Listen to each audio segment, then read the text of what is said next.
gentlemen, this is a special Such Good Shoot interview extravaganza! So join Isaac, Dozer, and Shane in lighting up a cold one and cracking open a joint here on Such Good Shoot! Ladies and gentlemen, boys and girls, welcome to the podcast about anything and everything in the world of wrestling. Welcome to Such Good Shoot. I'm your host, Dozer, along here today with Isaac, DDJ, and our special guest, Dr. Tom Prichard.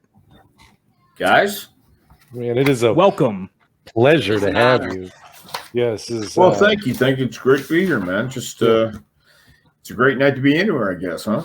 Yeah, sometimes it's just some days it's just good to be alive. Well, yeah. We emphasize the word sometimes on that, right? Sometimes, yes. Cool. Some mornings I don't feel that way, but usually at night I'm in a pretty good mood. There you go. You grew up in Texas. I mean, is that basically synonymous with being a wrestling fan at that age and at that time?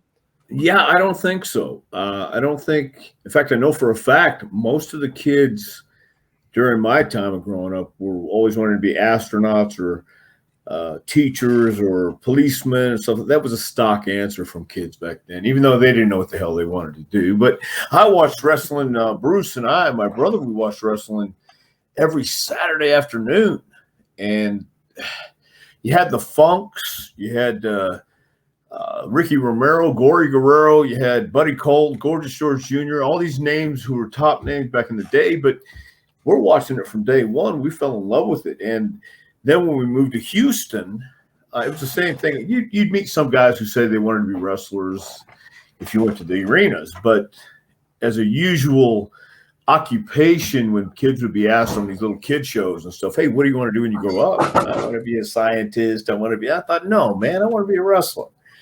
And it wasn't like it is today. It was a territory system. It was wrestling every single week. You had studio wrestling on Saturday or Sunday afternoon, right before roller derby. If you remember roller derby, which if you remember roller derby, you'd be in your 60s as well. But the point is, that's gone by the wayside. That model doesn't exist anymore. But yeah, being in Texas afforded us to see some of the greatest wrestlers of all time.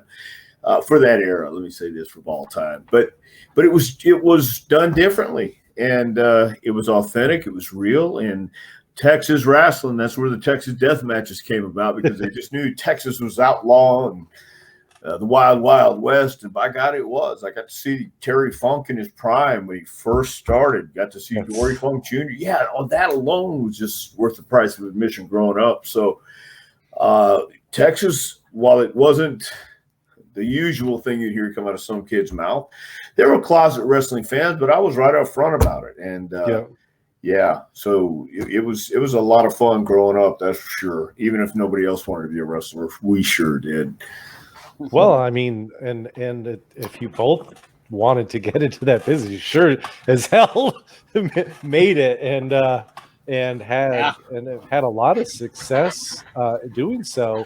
And I mean, how did you go about making it happen? I mean, you really started working in Los Angeles. How do you go from Texas out to California? And I guess, like sort of piggybacking, I mean, you have those amazing territories and all those guys in Texas. Why? I mean, was it just harder to get into it there than it was?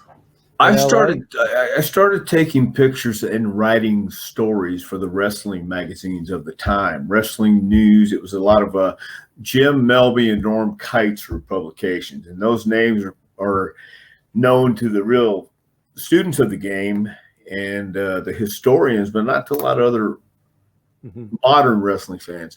But we grew up in El Paso, moved to Houston when I was 10 years old, man, and we started watching Houston wrestling right away. And I was looking for a way in because I knew there had to be an end. You don't just come in and say, hey, one night I want to be a wrestler. You got to work your way in. It really was a closed club back then. It was like the mafia, and I hate to use that description, but it was like the mafia. Yeah, you got to start by running errands and going. You got to start by being introduced to the right people. Yeah. And we used to go every Friday night, my mom, Bruce, and myself, and I wanted to take pictures at ringside, and Paul Bosch was the promoter. And I had this new Nikon camera when you still had to put film in it and things like that. Yeah. And I wanted to take pictures for the magazine and asked Norm Keitzer and Jim Melby if you could get me a press pass. I'm 12 years old by this time. And they sent me some kind of gimmick, hey, with their magazine logo stamped on it. And my brother Ken, my older brother Ken, picked me up from school one day and said, we're going to go downtown and meet Paul Bosch. I thought, what? He goes, I called Mr. Bosch today and asked him if he would give you an opportunity to just meet with you and see if you could take pictures at ringside. I thought, wow. So that was the coolest thing I'd heard. Wow. We went into Paul Bosch. At that time, they had a wrestling office. You walk in and it's like a museum with pictures of all the guys on the wall. And it was really, really cool if you're a wrestling fan, especially for that era. If you've never seen, or if you get the chance to YouTube Friday Night in the Coliseum by Jeff Winningham. It's like a 40-minute short film, Friday Night in the Coliseum. Jeff Winningham, 1972. We were going to all the matches back then. It's in the office that you see Paul Bosch come out of in the very beginning is the office that I went to meet Paul in. Oh, wow. And I showed him this press pass, and I'm nervous, and he looks at it, and he says, well, how about an opportunity this Friday night? And I thought, wow, I get to take pictures of the main event Friday night. Sam Houston Coliseum, send them on to Jim and Norman. They'll publish them. And sure enough, Friday night came, and I was at ringside, and now I'm 12 years old at ringside when all the bumps take place, when the chops, when the forearms, and everything is happening. I'm watching and I'm taking pictures, and Paul wants to see him the next week. Of course he does. He told me where to go to get it enveloped. He had a guy named Fred Trube over on another street that did all his pictures. And so I brought him to him. He looked. He picked out the pictures he would send, and I sent those. They got published. And we were going every week to Houston. My mom, we started out in the cheap seats, and then there was somebody down in the ringside area that gave up their permanent reservations, and we got those because we were next in line. We sat behind a lady who was a friend of Paul's mistress at the time. She became his wife later on, and three ladies, they're sitting there talking all the same age, and just before the show and in between intermissions, while Bruce and I are digging the matches and doing what we can do. So I'm start taking pictures, and Paul is now moving out of his office on 2022 San Jacinto at the corner of Gray. That's ingrained in my head. And he's moving to 1919 Caroline at the corner of Pierce.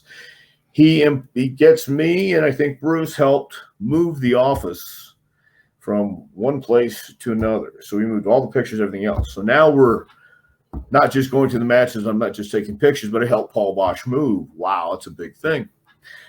My brother Ken, again, got me a job that summer selling shoes at Montgomery Ward's. And I lasted 2 weeks, and I'm at the wrestling office picking up our tickets.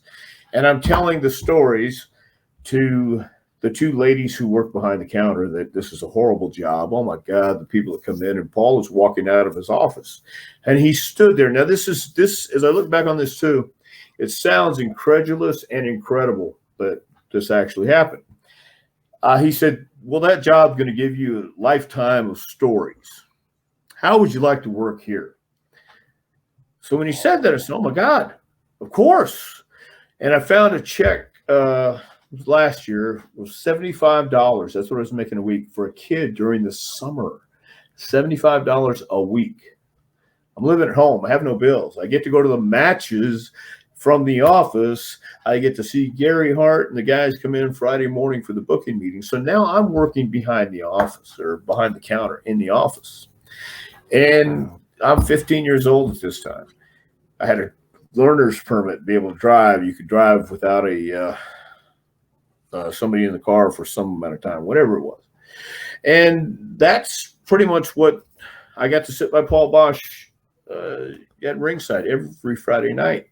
There's a great match. There's a couple of matches I've seen myself at ringside down on the left-hand corner. If you look at Harley Race and Terry Funk, 1977, I'm sitting right there down on the left-hand side. And I'm looking at this going, now here I am. I have the picture of Toru Tanaka taking a flying body press from Mil Mascaras that Paul had in his office. Wow. And I have that picture on our wall at JPWA. I have the picture of me working in the office with that picture on the wall in the office. So that's kind of how it started, man. I mean, we've loved it the whole life. We got in with it because we were at the right place at the right time. And your older brother, Ken. Yeah, it was because of him. He really was. That's awesome. Very awesome. Yeah, it really was awesome. So cool. So, do you remember what the main event was of the first match you took pictures of? It was supposed to be Wahoo and Jack Briscoe, and something happened where Briscoe couldn't make it, or the match got screwed up because they had a substitute. And I remember Paul saying, "Are you ready to get the match you're originally going to take pictures of," or something along those lines. I just remember him asking, "Are you ready?" Without me coming to ask him, he says, "Are you ready?" And give me another opportunity to get the main event that was supposed to be. So then it came back and I took Briscoe and Wahoo. And that was when, I don't know if you've seen the new NWA title book, but the old NWA championship. Yeah, there was an NWA at one time that meant something. But with Jack wearing the old title that Dory Funk Jr. had, because they had to take the new belt in, and right, and that's one of the rare pictures of Jack wearing the old NWA title from 1959 in 1973. So, that was the main event, I believe, and then it didn't happen. Then he made it happen. So. That's a wild place to start. And so you get out there. How did you transfer from, sort of working under the tutelage there to ending up in Los Angeles and working with the LaBelles and training with them and sort of getting into the wrestling side of things? Well, I'd always wanted to get in the wrestling side of things. Obviously, I was working out with Mark Lewin in Houston as well, and getting to know him a little bit. But Paul Bosch had actually called Don Owen in Portland and got me booked in there. And the night I was supposed to leave, the last Friday night before I was supposed to leave, Gary Hart came up to me and said, "You're starting in Fresno next Wednesday." And I said, "But Gary, I'm supposed to go to Portland first." He says, "No, you're going here first and stay there for 2 weeks and then go." Well, I didn't. I really should have known, but I didn't, and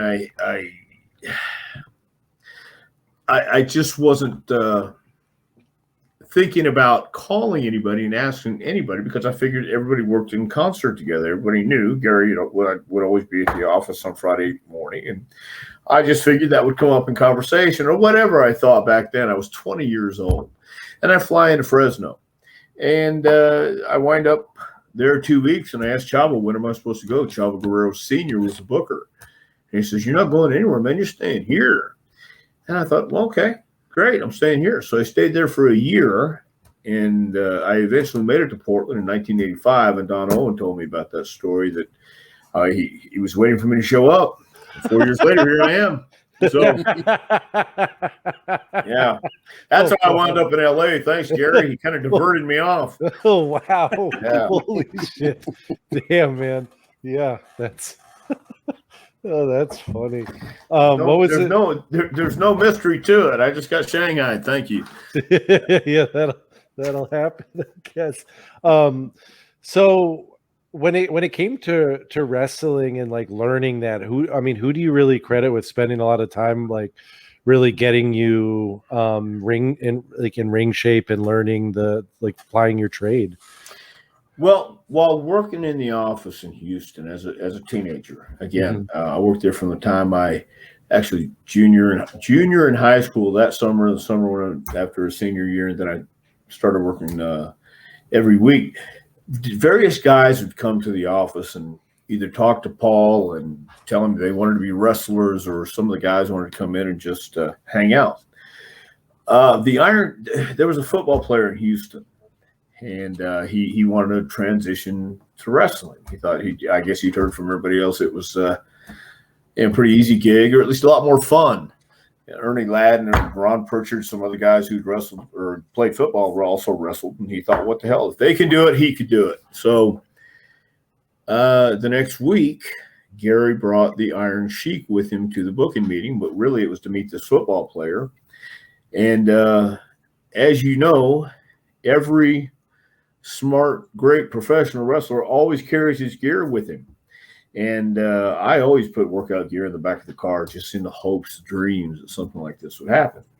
And Gary brought the Iron Sheik with him from Dallas, who's working the territories, Muhammad Farouk. And they wanted to go down the Coliseum and work out. Paul says, you can take them, or you need to take these guys to Coliseum. And then he said, you can get in there if you'd like. Whoa. That was it. I was working at the wrestling office, but they weren't letting me back in the dressing room yet. And I was taking the jackets back sometimes, and I'd have to put them on a chair. There was another door, So now I'm going to get to go in the locker room at the Sam Houston Coliseum, see what it's like. And I'm going to dress there. We're going to go out in the ring, and we're going to learn the art of professional wrestling. So we go into the Coliseum, get in the dressing room. We all have our gear. I get my gear out, and tennis shoes, and warm-ups, and a T-shirt. The Iron Sheik, he doesn't get out his pointy boots. He gets out his amateur boots and his singlet.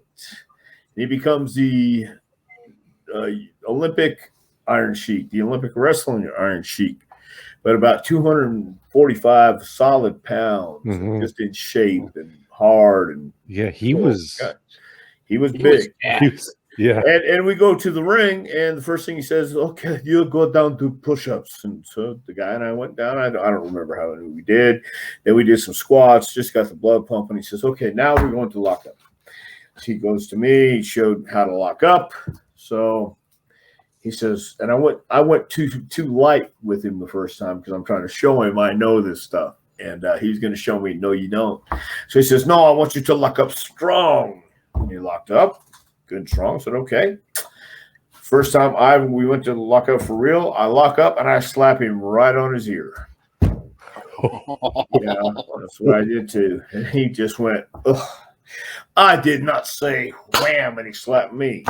Right? I mean, and I don't know if he hit me as hard as he could, but if he didn't, I'm glad. It was pretty damn hard. But we then he had me and the guy who the football player do some amateur stuff. He's trying to show us how you put your hands here, you put your leg here, okay. Then he says, okay, you try to turn me on my back. Sheik is now getting on his hands and knees. And he's 245 pounds, and I'm $160 at best. And I go to toss him, do whatever I can do, but he just turtles on me, and I can't do anything with this guy. So then he goes, now I do you. And I got on my hands and knees, and he stretched me to this day. I don't know what it was. But he said, scream, louder, louder. I said, okay. And then he just pushed me aside. And I expected that. I mean, I really did. I was expecting, if I'm going to get in there, it's part of the passage, the rite of passage. You're going to get stretched. And I mean, you got to pay dues. And I accepted it. But the football player came one more week, and that was it. He didn't like that stuff. And I think Sheik came maybe 2 more times, and then he left the territory. So beginning with the Iron Sheik, yes. But then there were 2 guys in Houston named Nick Kozak and Joe Mercer, also wrestled with Joe Pizza. And they had a record service. And on one side of the ring they had a ring in there, just dirty, grimy, dusty place. They had right on one side, a 6-foot pit that if you roll out on that side of the ring, you're going to fall right into. And King Parsons, anybody remember King Parsons? I don't. Iceman King Parsons. Okay, Iceman King Parsons, thank you so much. From Dallas. DDJ is. Yes. Well, then you'll appreciate this too. So King was driving a dump truck. I mean, a huge dump truck at the time. He would drive from work in his dump truck, park it outside the record service, and get in the train like for 3 hours a night. And this is what I was doing every night too, for a while. And when King got his break, King had his first match in Texas, in Dallas. I mean, obviously in Texas, in Dallas, and it's going to be King, Parsons, Nick Kozak, and me making the road trip to Dallas, go to the Sportatorium. I mean, it was famous wherever it was. It was the Sportatorium. It was early 80s, or late 70s. It was 79, 78. On that very morning we're supposed to leave, my girlfriend at the time calls me crying. So what's wrong? Well, so my mom just had a heart attack. So, oh, sorry to hear this. Yeah, we're on the way to the hospital now. Well, I'll see you there. No, I'm going to go to Dallas with King and Nick. He's having his first match tonight. She says, what? Yeah, I'm going to Dallas. And she hung up on me. We're not together anymore, so. It doesn't matter, man. But you know, I would say those definitely Nick Kozak, Joe Mercer, and Aaron Sheik.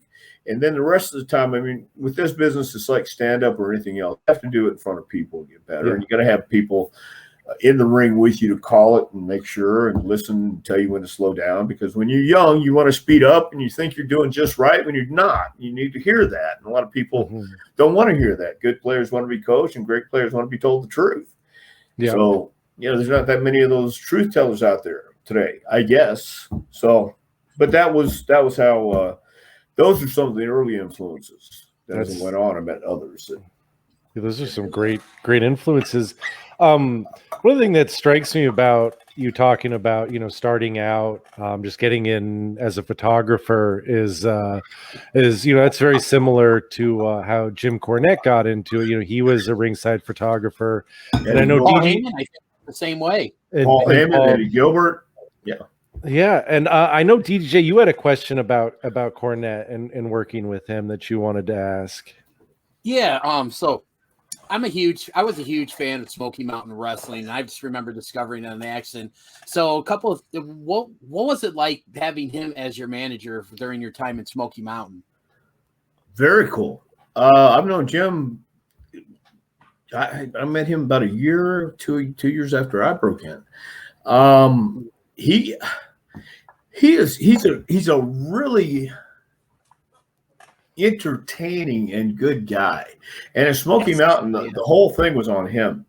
He was like a one-man show. And he called me, offering me a position when there were no positions to be had. There were no opportunities to be had.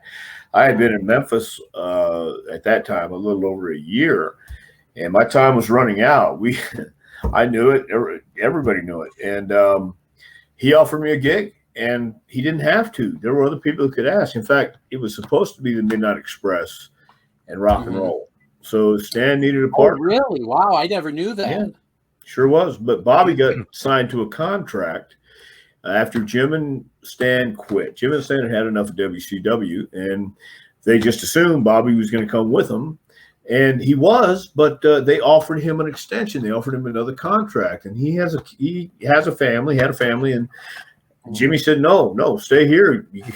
You've got to take care of yourself. He'll figure it out. So Jim was great. Jim, I have nothing but love, respect, and admiration for Jim Cornette. He's been nothing but great to me.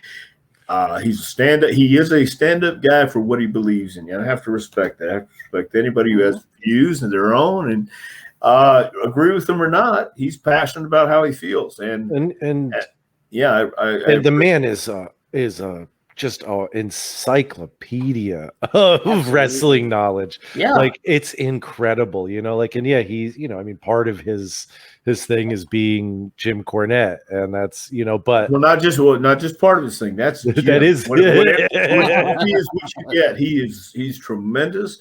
He knows how to tell stories. He knows which way to take it. If he wants to take you up, he'll take you up. Wants to take you sideways.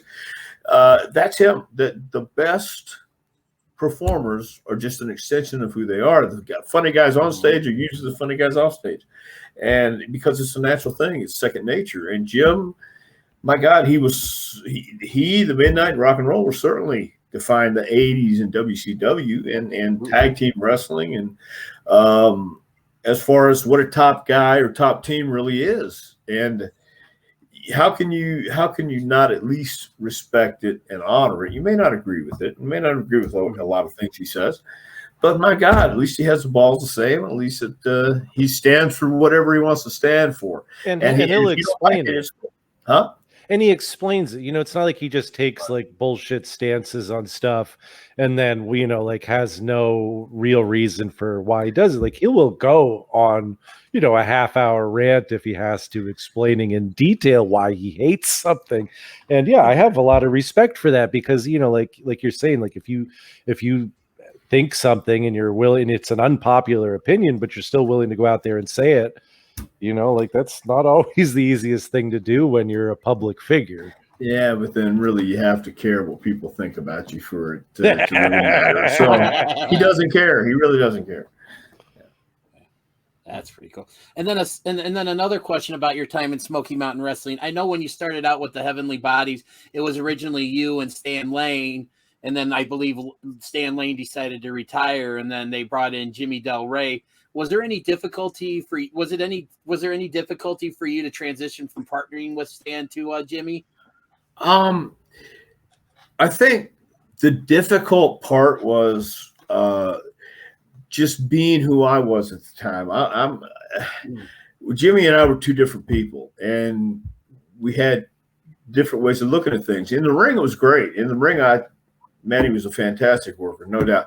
Outside the ring, this was Jimmy's, I think, first opportunity to really be in a good spot like that. And Kevin Sullivan is the guy who recommended him. That's why he came in, pretty much sight unseen. So, pardon me. Nobody had any issues. Never had any issues with his work inside the ring. Never had any issues really backstage with him. But when we would go out, Jimmy liked to let everybody know, just, hey, we're here, hey, great, and a little louder than that, obviously. But I didn't like to be so loud when I was going places a lot of times. I wanted to kind of slink in or walk in, survey the landscape. I don't know why. I'm just telling you how I felt at that time. Survey the landscape and either stand up over here, sit down over there, watch this going on over there, and listen to what's going on over here. And Jimmy wanted the whole bar to know when we walked in, hey, we're going to make as much noise as we can. And I'm more a little low key, I think. And so I wasn't really, we went out a couple times. That's how I found out. I was like, dude, I mean, that's fine, but I just don't really want to be around that. So it wasn't a hard time transferring as far as partners. It wasn't even a hard time outside so much because Stan and I, we socialized maybe once or twice, but we both, again, were different people. And that time in my life too, I was very much a loner, and why I couldn't tell you, but that's the way it was. I can understand that. I feel that. That's my way. I would drive me nuts. I'd be like, hey man, I have a little bit of anxiety in public places. I don't really want to just jump right in. Well, and I had the right to have anxiety. Let me dip my toes in the pool before I jump in. Okay. Right. That's all it was. Oh man. So I'm curious about, you were really lucky. You've been able to perform and wrestle in all these different, like decades and under different, like with different styles and just as a different almost entity, so you get to wrestle in the territory days, and then you're getting to wrestle in the Attitude Era. And, there are some things like, you had that are like, sort of similar, you had that angle with Tony Anthony, the dirty white boy thing, which caused a lot of controversy at the time. And then and it was very similar to some of the stuff that was going on in the Attitude Era that again was like trying to stir up controversy. And I'm just curious as that that's a similarity, but there's so many contrasts in the business from the late 70s and 80s to the 90s and now into today. And I guess where I'm going is, do you think that there's a difference between, the professional wrestling that you sort of grew up on and were trained in and transitioning now into something that's more sports entertainment, or do you think it's just like the natural evolution of it? I don't know if anybody could tell what would be the natural evolution, but I will say that the culture's changed, the world has changed. We didn't have cable TV in the 60s.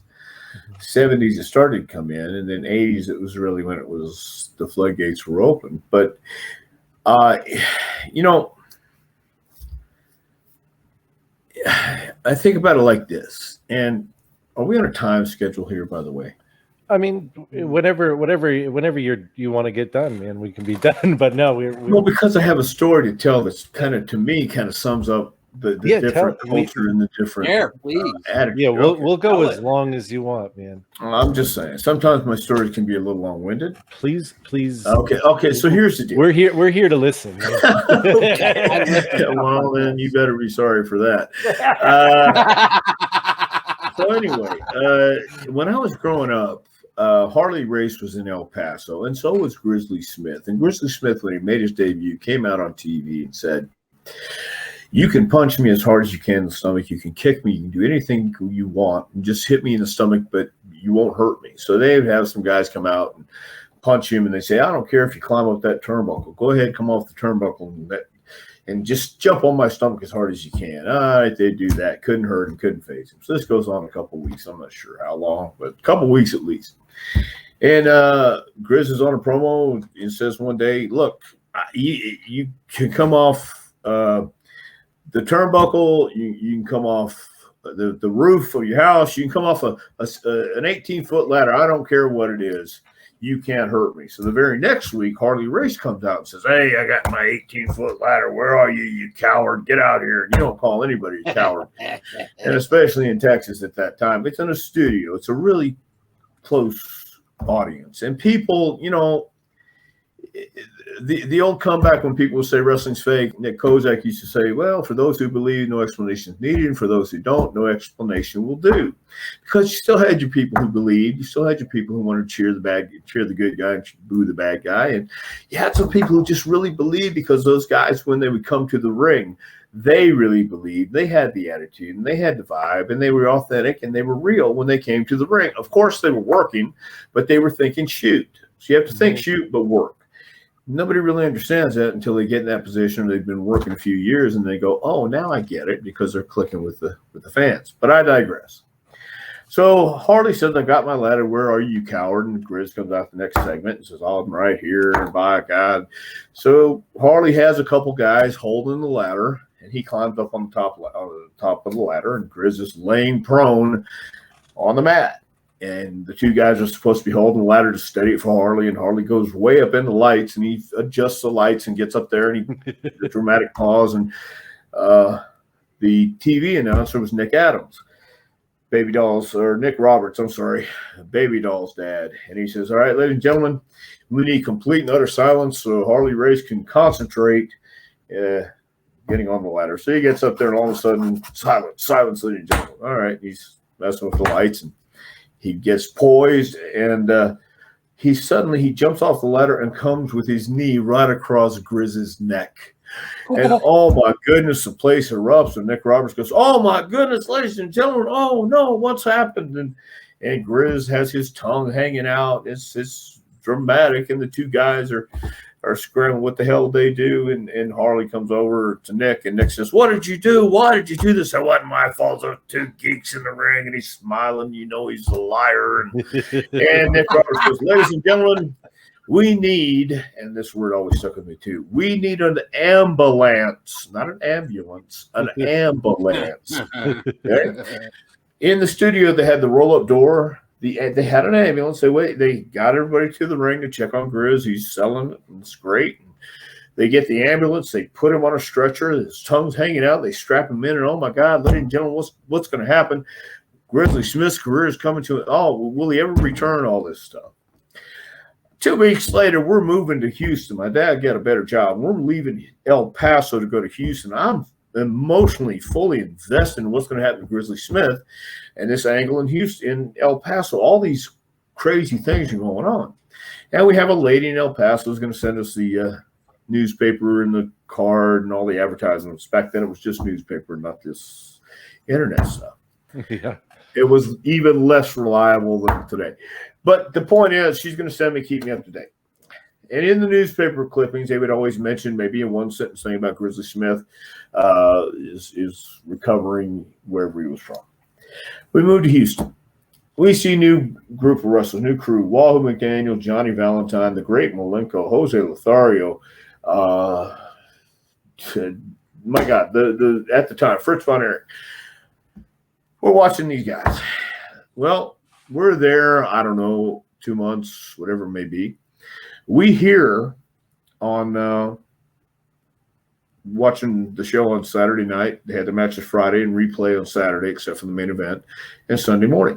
On a Saturday night Houston wrestling card, we hear Paul Bosch say, returning next Friday night, ladies and gentlemen, to gain revenge on Johnny Valentine for dropping his bionic elbow across his throat is Grizzly Smith. That'll be in the main event. That had just happened in El Paso. And we get the letter, or I get the newspaper clippings the next week. It says, returning to El Paso, Grizzly Smith versus Race in grudge battle.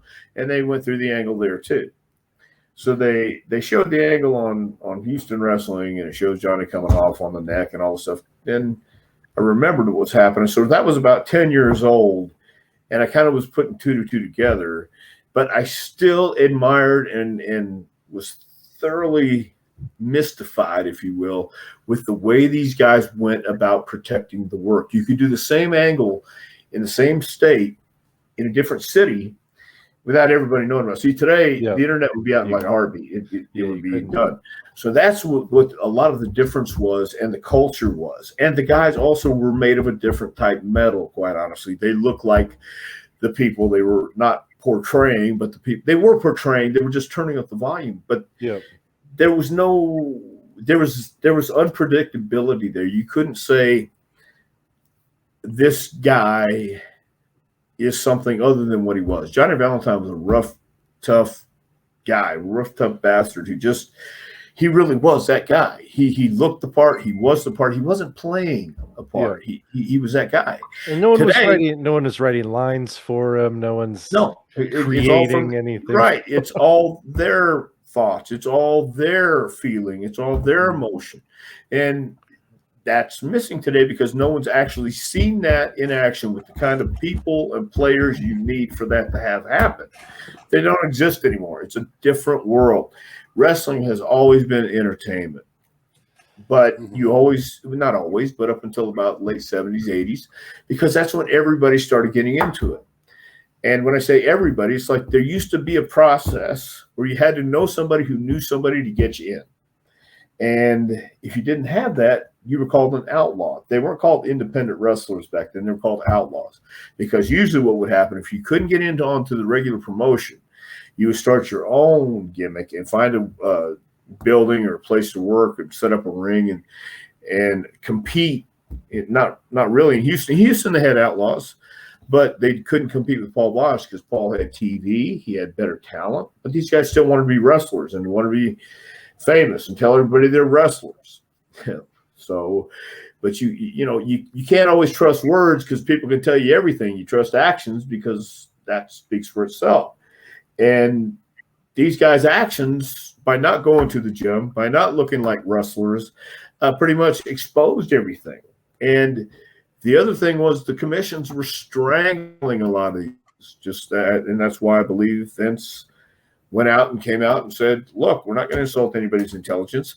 And as soon as he said that, as soon as Vince says we're not going to insult anyone's intelligence, what we're doing is showbiz, it's sports entertainment. It went through the roof because you had Austin, you had Mankind, you had Hunter, you had Triple H. I already said Triple H, but you had these guys who looked the part, who went to the gym, who were these badasses, and who, if they weren't the badasses, you'd be surprised. Mick Foley was a kind, gentle guy, but he was Mankind. Right. Yep. You got to work with speaking of Steve Austin, you got to work with him in a stable in USWA, right? Yeah, well, yeah, it was a Texas stable, sure. I mean, and I mean, at that point, did you know? Were you like, this guy is like, has got something special, or was it just like he's another guy that you're working with who's got some talent, but like, you know, is in a group with a lot of talented people? Well, you knew Steve was going to be a top guy. You knew, when I say you, I mean the boys and most of the fans could tell he didn't belong in the first match. He was destined to be a top guy, but I don't believe anybody, including myself, could have told you he was going to be as big as he was. But you knew he looked the part. He was the part, but he was stunning Steve Austin. He was the Hollywood Blonde Steve Austin. He was the ringmaster Steve Austin. He was Stone Cold. You have to try a bunch of stuff, throw it against the wall, keep what works. So not everything's going to be a home run, but pardon me, with Austin, he knew what he wanted, and he was relentless with his drive to get it. And that's what it takes. It takes confidence. It takes having a vision. It takes believing it can happen where you actually manifest it to happen. And that's the only other way to explain it is they kept going until they got what they wanted. You know why the rain dance works? It's because they don't stop dancing until it stops raining. You don't quit. It'll eventually happen. So, I mean, I guess another person like that is The Miz, right? I mean, by all means, yeah. I mean, he's a guy who's like, I want to do this, and like against all odds, he's against all odds, against everybody's opinion, against everybody's feelings towards him, against everybody's misconnection or misperception. He said, I don't care what you think. Yeah, I don't care what you think. I'm going to go through with it because I can, I will, and I believe. And Miz is doing a great job, not only on wrestling, but his reality series, Dancing with the Stars. He's transcended to, and he knows, but he does that. He's one of the hardest working guys at WWE. He's ready, willing, and able to do whatever it takes. And he also understands how to manipulate and maneuver, which is a key attribute. If you don't have that, you're going to be manipulated and you're going to be maneuvered. So better learn the other part first. You spent some time training him, right? Yeah, a little bit. He was out of Deep South when I got in, I think. No, I've had some dealings with him, and he's always been great to me. I understand those kind of people. When I say that, he's a natural smartass, but he also understands when to put a pause and then return back to being a smartass. And that's another element a lot of people don't get. So that's why I think he's so successful today. Yeah, interesting. I mean, yeah, he's really got something special with his ability to, at the same time draw you in and also piss you off. Well, that's a talent. Yeah. I mean, he has legitimate heat. Yeah. So, but that's authenticity. Yeah, that's what's missing. That's the but you want to watch him. Of course. When it comes to training, I mean, you've trained a lot of really incredible talents. You've all one of the things that I've noticed is that you've trained a lot of second generation and third generation wrestlers.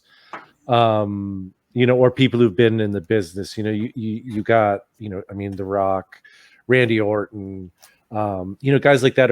And is there a difference in training a guys like that versus somebody who, for The Miz, for example, or it's a guy who wants to do it but doesn't have the family heritage, isn't sort of born into the business? Is it easier to train a second generation wrestler, or is it harder because they have their own preconceived notions coming in of what they should be doing? It really varies. I've had some really great second, third generation guys that I've crossed paths with and been in the ring with, but everyone is really different. Randy and Rock, name some others, because know those two guys especially. I mean, Shane McMahon, another guy Oh who's, yeah, well, he's in that category with Rock and I mean, Randy. I mean, so here's the deal. Sometimes they have preconceived notions, and other times, even though their preconceived notions are solidified in their head, they don't have a clue. And that's okay too. The guys that I run into who might have been trained a little bit prior to will have their own way of going into a front face lock or a hammer lock or whatever it may be.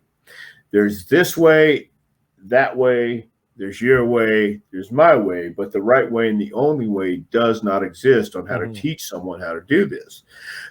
It's a feeling business. It's an entertainment business. You have to have some second natured movement. You just got to don't do it until you get it right. Do it until you can't get it wrong, until it's second nature to you just stepping in the ring. So many guys will lock up and grab a headlock with your right arm. Incorrect. Don't grab a headlock with your right arm. But they don't get it. It doesn't feel foreign to them yet until you do it over and over and over and over and over and repetition, more repetition. So you get muscle until you just can't do it wrong. Then that's that issue. That's the point we're trying to make. This isn't for everybody. This is a feeling business. It's like playing a guitar. You can stand there on stage and play the guitar, or you can hunch over, or you can bend it this way, or you can do a little moving with it and feel it, or you're just going to stand there and play the song. It's the same thing in wrestling. Are you going to do the moves over and over, boring, and no body language, no facials, no nothing, pacing in between the gaps, all these little things that nobody thinks about? It's the details that make up the difference. It's the part in between the moves. It's everything you do in the ring, everything you do even before you get to the ring. It sets the mood, sets the table. And a lot of people don't want to take the time to understand that or even learn it or even hear about it today. I get it all the time because I tell people right at the beginning of our course, if you've had any training whatsoever, please don't be showing people outside the ring. You're paying to learn from me right now. If someone comes in or you go somewhere else and they ask you to do it a different way, do it their way. You're now listening to them. There's not just one way to do this. But while you're with me, I want you to do it my way so everybody is on the same page. If you can do it better and it's more comfortable this way and it's safe for you and your opponent, great. But I know what the safe way is right now, and I know the basics and fundamentals never go out of style in anything: baseball, football, basketball, wrestling. You're still trying to score a touchdown. You're still trying to hit a home run. We're still trying to win the match. We're still trying to get the people over. We're still out there entertaining. But if you don't know how to lock up, if you don't know how to circle, if you don't know when to stand, if you don't have your footwork down first, you're not going to make it. That makes a lot of sense. I mean, you have your fundamentals and DDJ. Yeah, I know you had a couple of questions about training and So again, Isaac mentioned The Rock, Randy Orton, Shane McMahon. You also were known for training like Val Venus and Kurt Angle, and obviously, Kurt Angle would go on to do so much in the business, and that. Did you expect like Kurt Angle to become as great as he ended up? Because I've been asked that before about even asking about Austin or Rock. But Kurt, especially being a gold medalist, I didn't have a clue. Most amateur guys don't make it very far in wrestling, professional wrestling, because it's so foreign to them to be on their back or to have to show pain. They're doing everything opposite of what professional wrestling is. But when I locked up with Kurt for the first time, I told him before we locked up, I have nothing to prove to you, so don't take me down. Don't even try that, please. Please, please, please. You're the greatest in the world. Fantastic. Great. Good job. But when I first locked up, he had it. He knew it. He understood it. And I don't think it's because of what I said to him.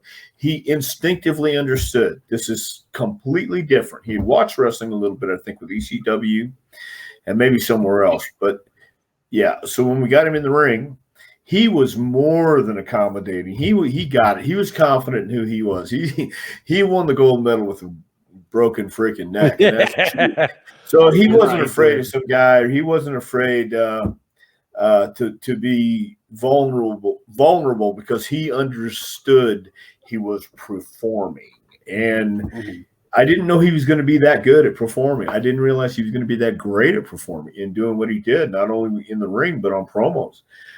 He became very much in love with professional wrestling, and he understood it's a different element that he wanted to conquer, and he did.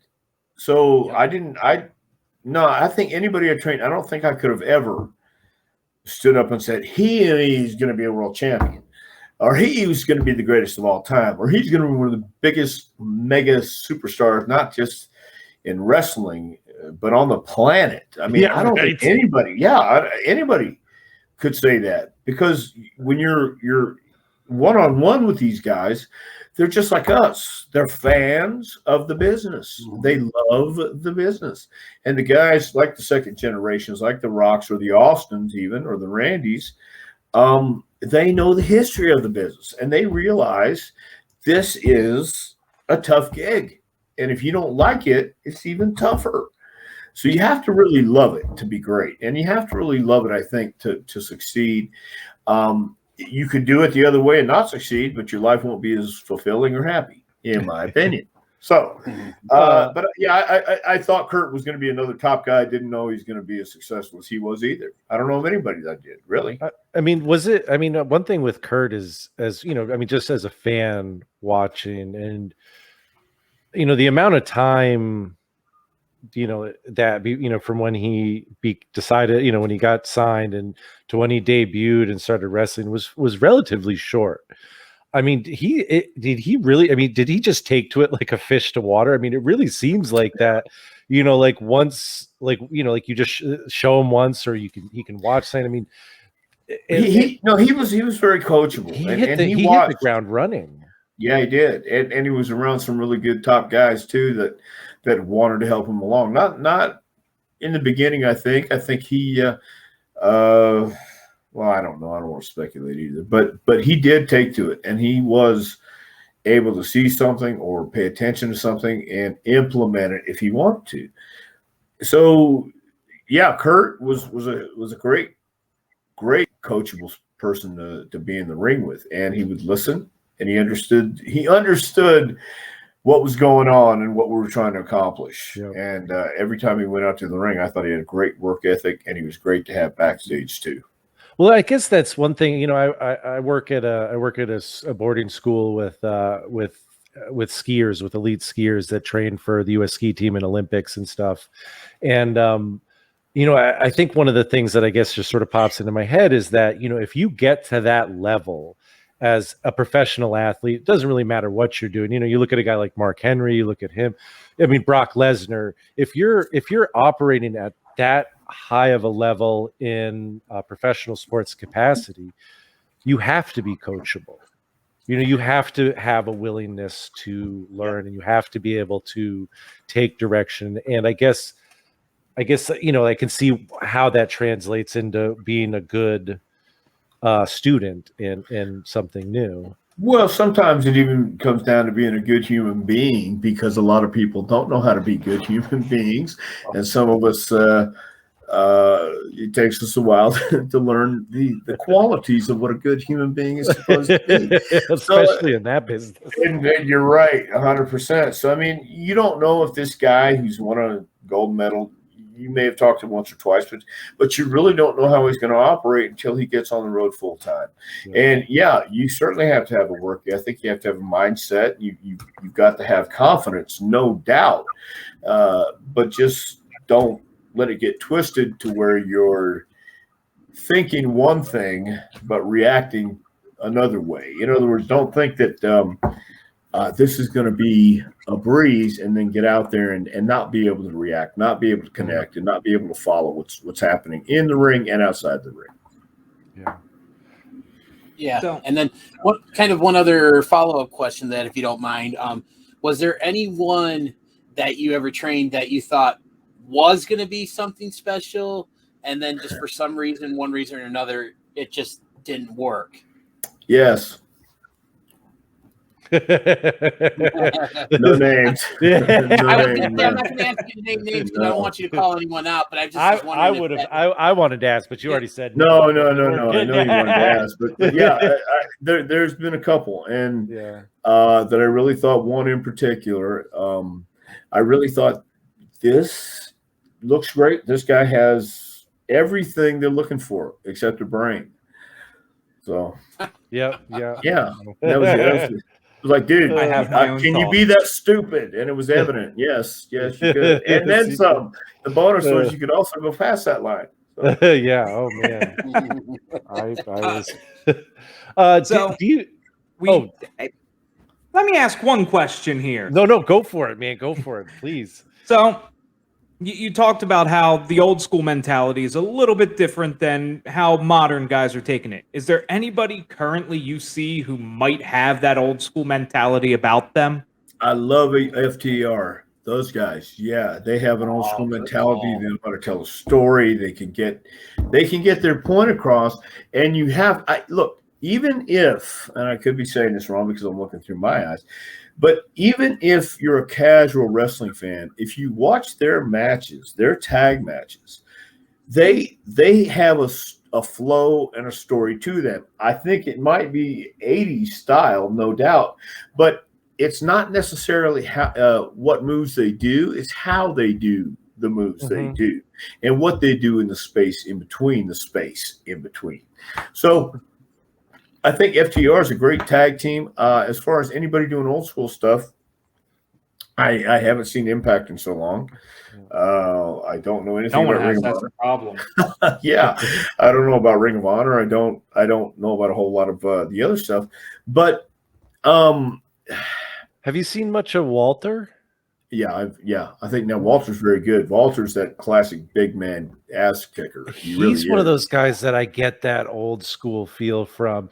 I mean, and he works a slightly newer style, but his like the way he carries himself, like feels like you could put Walter in the 80s and he would fit in just fine.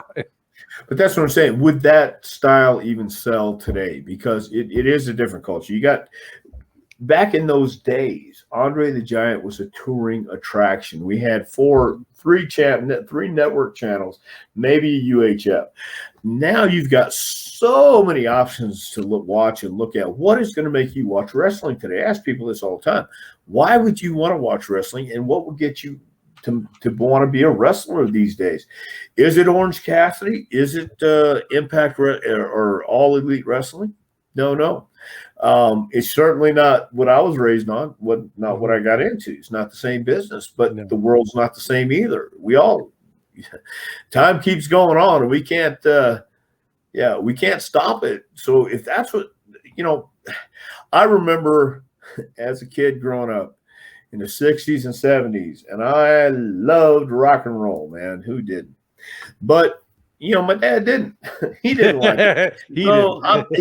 I'm not the demographic they're going for. So if the demo they get loves it, more power to them. Then I'm glad. I didn't think they'd last this long, but I underestimated their willpower and their work ethic. I really did. I didn't think they were going to last a year.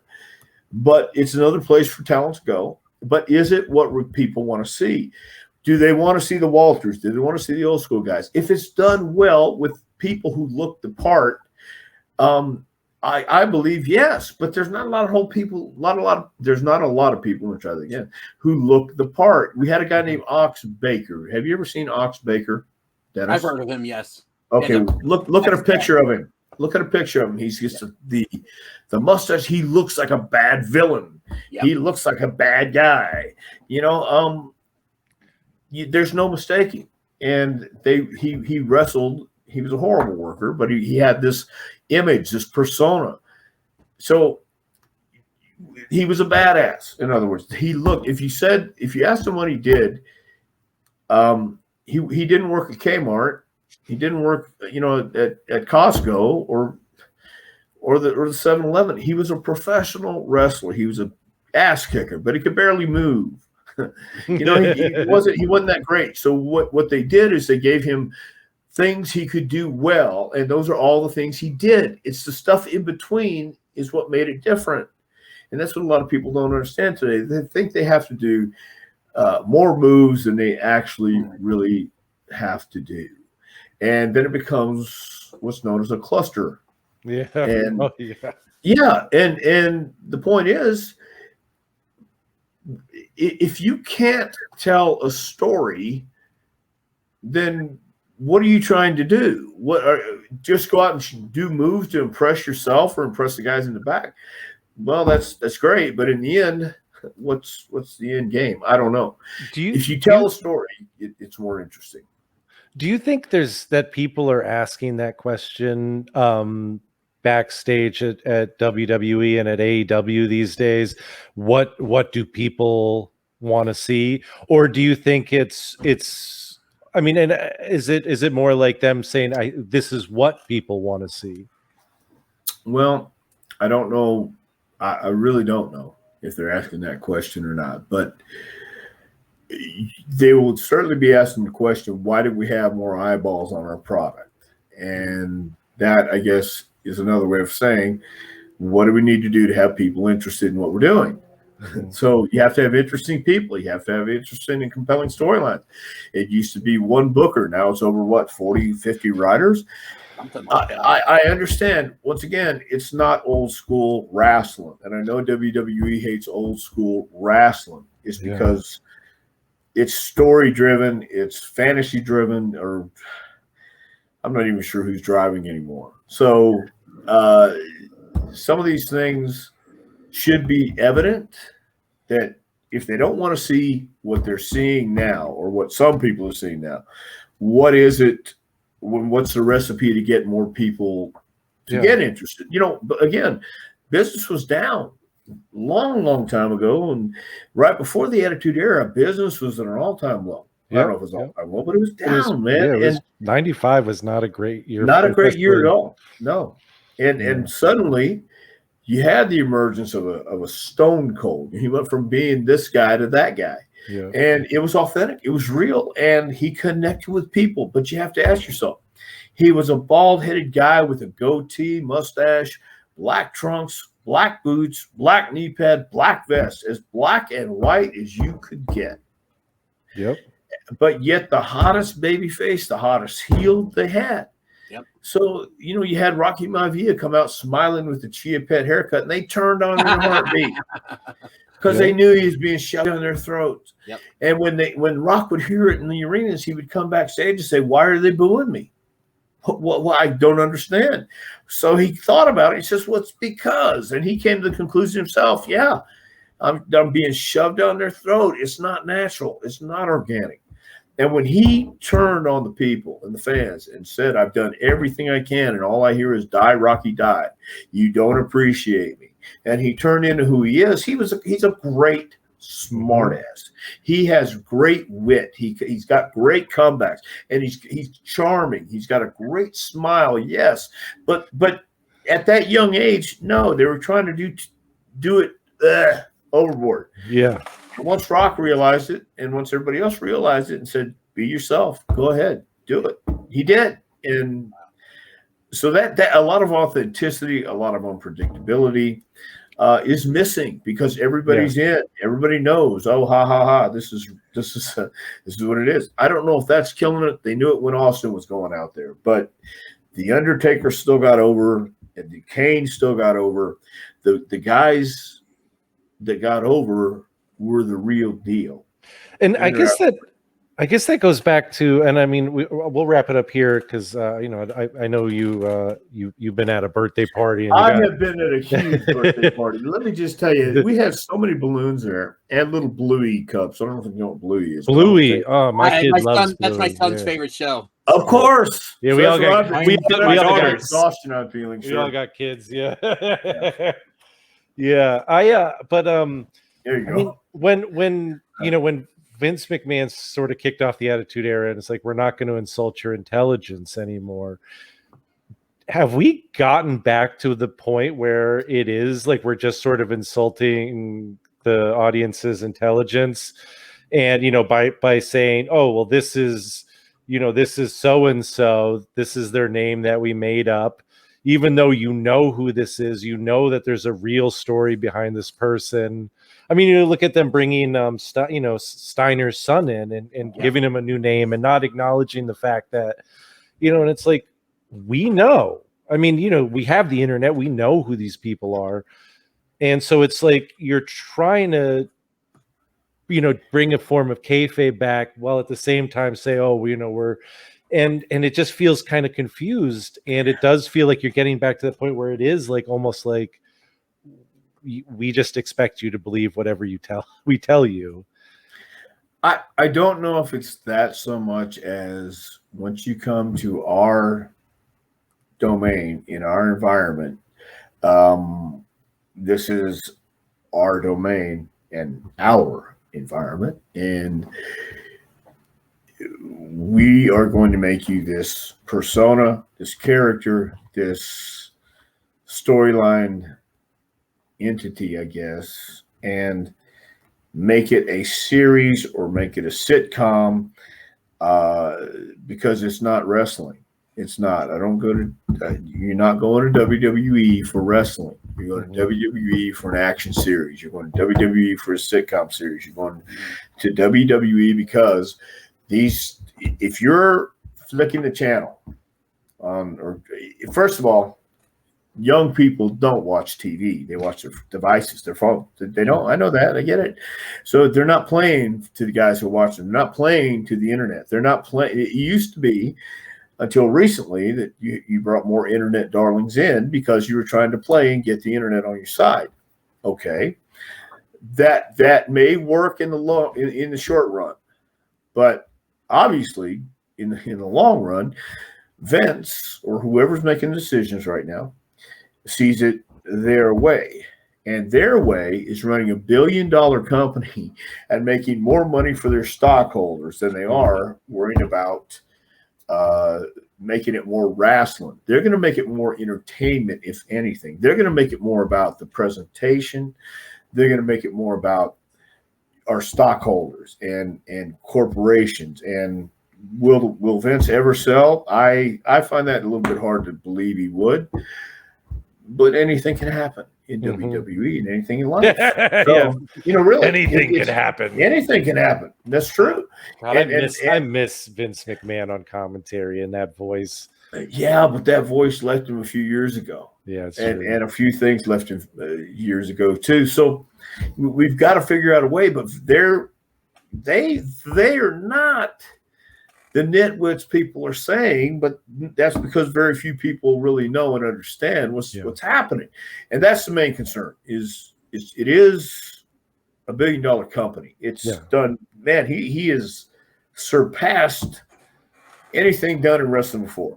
Well, how do you go back to the simpler days of let's make it easier to understand unless somebody comes along. I mean, it has to be a group of guys. Somebody comes along and wants to go back that way, and people start asking for that way. And MMA, UFC, things like that are what people are really into. It seems like today.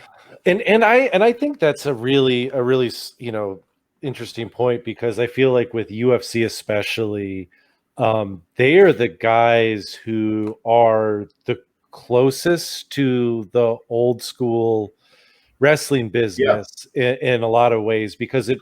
Like there is that sense. You have Conor McGregor who can talk anybody into a building, right. And like it almost doesn't matter. Like the fights don't even matter that much. Well, you saw the last fight with Poirier, right? I didn't watch that. No, Anybody here watch it? No. Okay. Well, they did a great angle where he broke his leg right at the bell.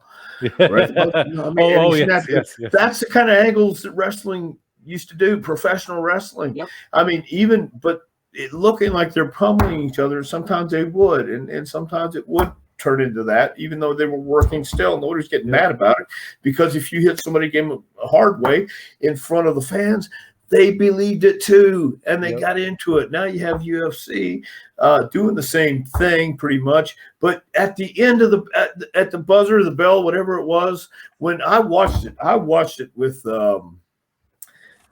with Danny Cage and his crew in no, it was actually in Boston with Caleb Seltzer.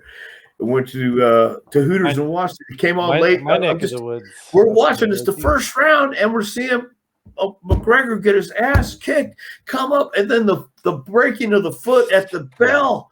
It was so. I saw that highlight. Oof. It was just timed out so great. Even though it was a shoot, you don't know. Only they know. But he did break his leg for real. Well, yes. Greg Valentine broke Wahoo McDaniel's leg, and all this other stuff. So it was like, we're watching this going, this is what wrestling used to be. You had guys who could talk. You had guys who could talk smack. And then even after the match, when McGregor is laying up against the cage, it's the visual. And Joe Rogan goes in and he's still yelling at Poirier, say, tell your wife to call me. Hey, tell her. Great. I mean, it's all showbiz, but that's what it used to be. Wrestling's always been. And you believe that, and you look at those guys and you're like, yes, those guys could whoop my ass. Yes. And that's a huge element that I don't think is on the table anymore. I think everybody's looking more at the theatrical aspect. It's always had a theatrical aspect to it. It's never been a complete shoot. Sure, but there have been times where it was more of a shoot than it wasn't, and this is really more real than people want to believe. So and there's definitely a time where the people who were involved in it, a big part of it was that you were tough, you were big and tough, and you weren't a gymnast, you weren't flipping as much. And I feel like and I'm not gonna, I'll follow. Because there's a lot of guys, like a guy like Ricochet, like I think is incredible. Like I love watching him work, but like, his style is completely different from traditional like grappling. Well, and I think, I don't know if we never go back to traditional. There was a guy named Ricky Starr who was a ballet guy, but he was also a tough wrestler. So it was one of those shooter guys, and he used to get in fights in the ring with guys who would be making fun of him or wouldn't put him over because he was too small and he did the ballet stuff. And then he'd get to tie him up. So I mean, but even though the guy had back then a gay gimmick was a heel, and if the guy acted effeminate, he was automatically booed and it was a heel, as opposed to today. That's what I'm saying. The culture's changed. A lot of the characters, we couldn't do Nazis today. We couldn't do the woke culture, the cancel culture. Even the Big Boss Man's original uniform would have gotten. You could do that today. So there's a lot of things we could do back then that is obsolete. We just can't do it today. If somebody came in and did it well and convincingly, I don't think you'll ever get. And there were never 100% believers anyway. There are always those 70-30 people who thought, this is or this isn't. And then you had the people who thought, the early matches are all fake, but that world championship, man, that's the real deal. Right. Yep. So. Awesome. Well, you got some. Yeah, I've got like two more questions. I just really before we let him go. This first one kind of got me thinking when you were talking about FTR and their old school mentality. What are your thoughts on MJF? I love MJF. I think he's tremendously talented. I think once he's done wherever he's going to be, he's already on the radar. So it's just a matter of time. It's just a matter of when, not if. For him, he's certainly got talent. I just hope he stays healthy and keeps his mind fertile and healthy along the way too, because it's real easy to fall into the darkest depths of hell in your head. So, yes, I'm sure. Yeah.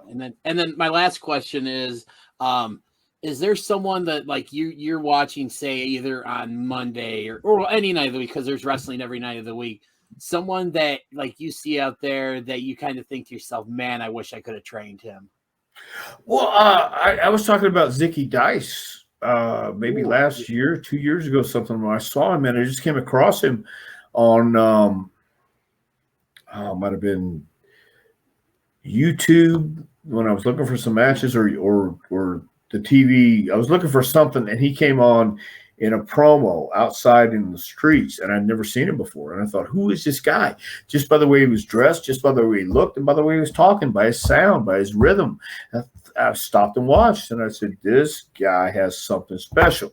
He's green, but he has something special. And I wish I would have been able to, have something to do with him early on. But he looks like he's going to be fine. Oh, yeah, he's doing all right so far. Yeah, I think so. Yeah. Awesome, man. Well, we really appreciate you taking time with us, and this has been a really fun conversation. I really appreciate the stories and your insight into how you look at this crazy world. Well, man, professional wrestling is just an opinion, and I think so is this crazy world, and I have my opinion about it too. So, well, I appreciate you sharing that opinion with us. It means a lot to me, and I know it means a lot to all of us. So, well, very cool, guys. Thanks for having me on. I appreciate it. Thank you so much. Thank you so much for being on. You got it. Have a great night. Party too. Oh man, yeah. Thank you all so much for joining us on Such Good Shoot. This has been a blast. Hey, real quick. Yes, please. Yes. I just want to plug and tell everybody. Plug all your stuff. Real quick, I gotta tell you, JPWA, Jacobs Pritchard Wrestling Academy. Go to our website, please, and check us out if you're even interested in finding out some good videos and how to film stuff. It's jpwrestlingacademy.com. We have a new class link in the description down below. Fantastic. We have our new class starting October 4th and goes through December 10th. That's 10 weeks this time, but we have another class starting bright and early in January in 2022. So if you're interested or just want to go check out some really cool stuff on the website, do it, please. jpwrestlingacademy.com. Thanks, guys. I appreciate it. Maybe we'll do it again sometime. Yeah, I'd love to talk you. more. This has been a blast. Thank you for listening to this edition of Such Good Shoot. If you are on YouTube, please remember to like, subscribe, and ring that bell icon. Or subscribe to us on your favorite audio catcher. Or finally, if you're on Facebook, leave a comment, like the video, and make sure to share it out to all your friends. Until next time, we have been Such Good Shoot, and have a great day.